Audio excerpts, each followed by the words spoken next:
Assalamualaikum warahmatullahi wabarakatuh. Kami dari kelompok baru, saya Arifin Anda. Saya Daerah Madania. Saya Sini Magdalena. Saya Putri Vanessa Ramadhani. Saya Kaila Fadila Zahra. Saya Laiman Subuka. Kami akan mempresentasikan hasil diskusi kami mengenai kebijakan yang kami ambil untuk mengatasi masalah yang ada di Kota Pontianak. Kota Pontianak terus berkembang sebagai pusat ekonomi dan pemerintahan di Kalimantan Barat.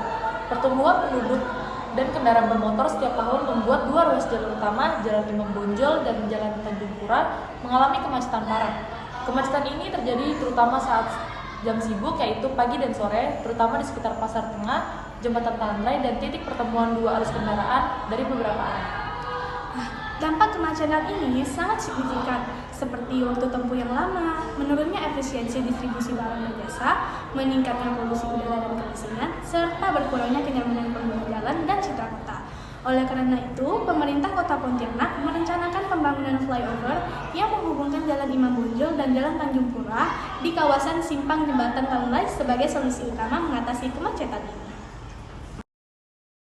Alasan kami membuat kebijakan ini adalah yang pertama untuk mengurangi kemacetan kronis di simpang Jalan Imam Bonjol, Jalan Tanjung Pura, dan sekitarnya. Yang kedua, untuk mewujudkan kota modern yang berdaya saing tinggi melalui peningkatan infrastruktur transportasi. Yang ketiga, menunjang konektivitas antar wilayah dalam kota dan jalur perdagangan antar kawasan.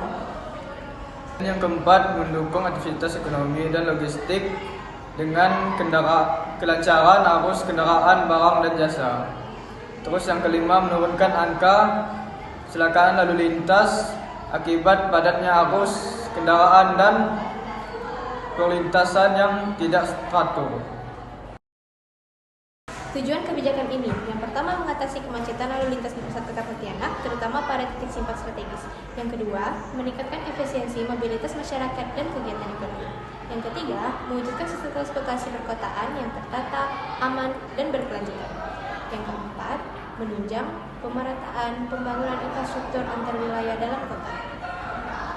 Dan yang kelima, menjadi model pengembangan tata ruang perkotaan yang lebih efektif dan ramah lingkungan. Manfaatnya itu adalah kelancaran arus lintas di Jalan Imam Bonjol, Tanjung Pura, dan sekitarnya, pengurangan waktu perjalanan warga, pengusaha, dan layanan publik. Yang ketiga, peningkatan efisiensi ekonomi melalui distribusi barang lebih cepat dan hemat bahan bakar. Yang keempat, menurunkan tingkat stres risiko kecelakaan akibat kemacetan panjang. Yang kelima, mendukung para wisata kota dengan kawasan pusat kota yang lebih tertib dan modern. Yang keenam, meningkatkan kualitas lingkungan perkotaan karena berkurangnya emisi kendaraan.